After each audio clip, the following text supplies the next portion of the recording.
pourquoi faire du coaching en prise de parole et comment ne plus avoir peur de prendre la parole en public.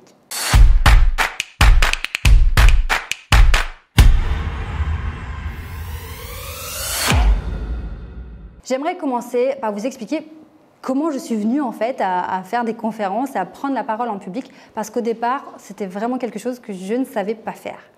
Alors c'est vrai que plus jeune, j'ai fait beaucoup de danse et j'avais l'habitude de monter sur scène. J'avais l'habitude de gérer ce track juste avant la scène et d'être performante vraiment sur un moment clé, c'est-à-dire en one shot. Ça, je savais faire.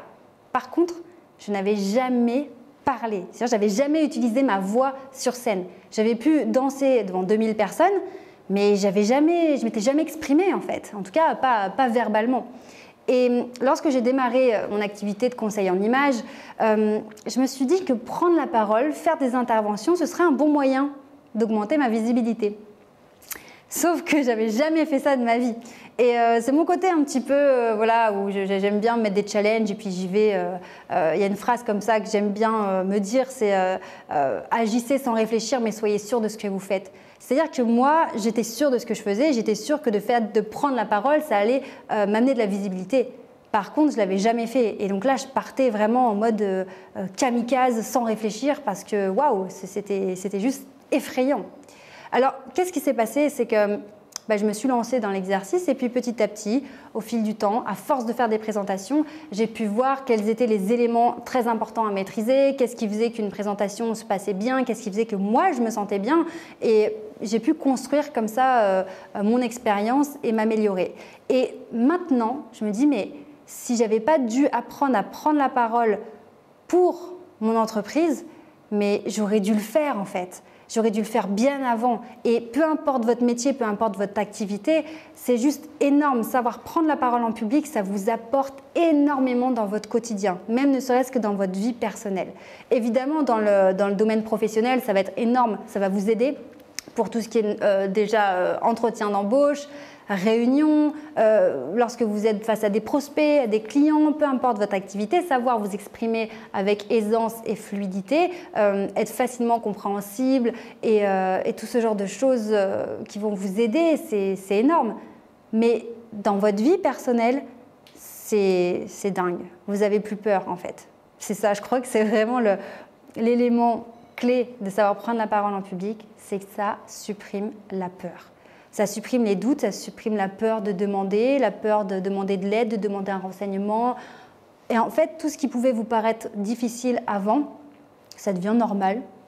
Voilà, il n'y a plus de problème, il n'y a plus de peur, il n'y a plus de peur de paraître bête, il n'y a plus de peur qu'on ne vous réponde pas, vous n'avez plus peur de rien. Donc vraiment, je ne peux que vous inviter à travailler cela et à maîtriser, à savoir prendre la parole en public parce que ça va vous aider sur énormément de points.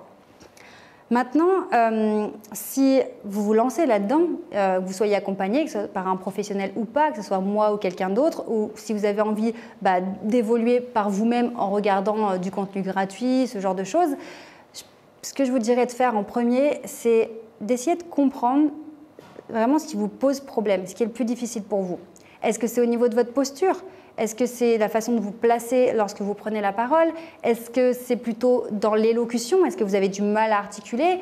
Ou est-ce que c'est plutôt dans la vitesse, votre débit de parole? Quel est en fait l'élément qui vous pose le plus de problèmes?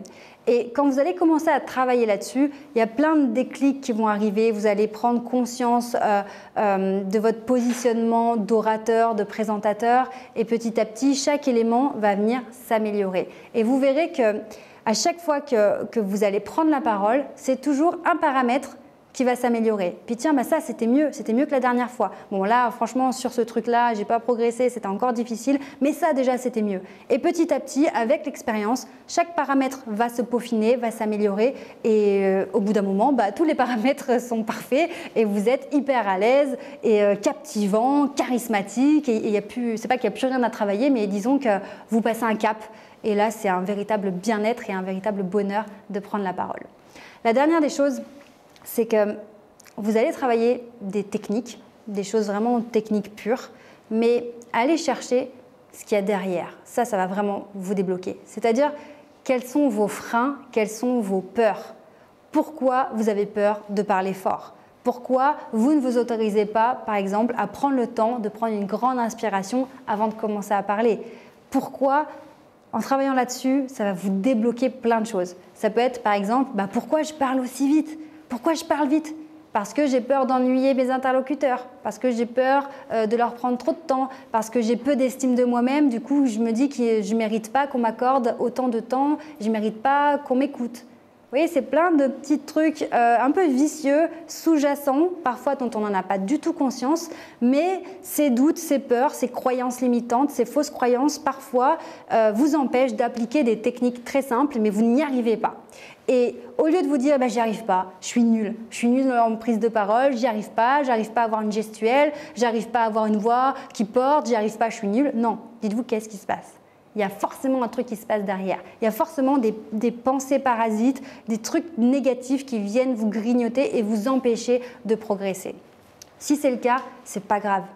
On est tous avec nos croyances limitantes, on a tous des émotions négatives, on a tous des difficultés, des choses qui on peut traîner depuis l'enfance ou depuis des événements qui nous ont un petit peu traumatisés.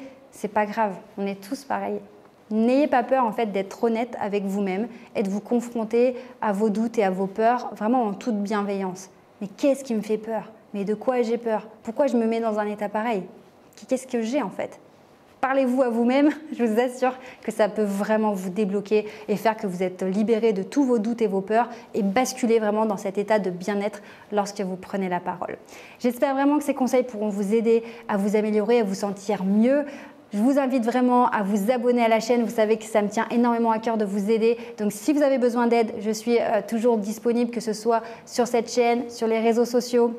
Je me fais un bonheur de discuter avec vous d'ailleurs, donc n'hésitez pas à entrer en contact avec moi. On se retrouve soit lors de mes conférences, soit en accompagnement individuel, que ce soit en présentiel ou en visio. En tout cas, vraiment, je vous souhaite vraiment de réussir. Vous méritez de réussir. Prenez soin de vous. À bientôt. Ciao.